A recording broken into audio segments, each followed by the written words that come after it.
Bonjour, nous avons la docteure Julien Marouani qui est psychiatre et médecin du sommeil au centre Chronos à Paris, au GHU Paris Psychiatrie Neurosciences et à l'hôpital Bichat de la PHP. Et la docteure Marouani est intervenue sur une session consacrée à la lumière et ses effets sur le sommeil. Et plus précisément, vous êtes intervenu sur la lumière le soir. Est-ce que vous pouvez nous résumer les grands messages des effets de cette lumière le soir, qui est un grand sujet, à la fois sur le sommeil et sur les rythmes biologiques?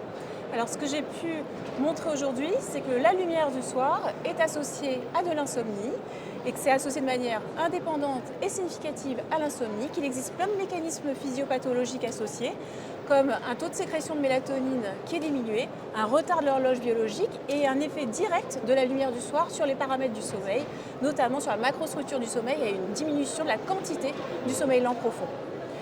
Pour ce qui est de l'humeur, il y a plusieurs types de mécanismes. On a pu observer que la lumière du soir pouvait induire des comportements dépressifs, que ce soit chez l'animal ou chez l'homme. Mais pourtant, les troubles dépressifs peuvent être traités aussi par de la luminothérapie, que ce soit aussi bien le soir que le matin, avec des effets qui sont supérieurs quand même le matin par rapport au soir. Excellent, donc on voit vraiment cette lumière, il faut savoir l'utiliser.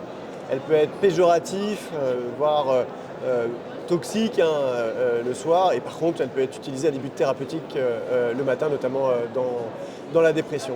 Merci beaucoup pour ces messages adressés. Je vous remercie. Au revoir.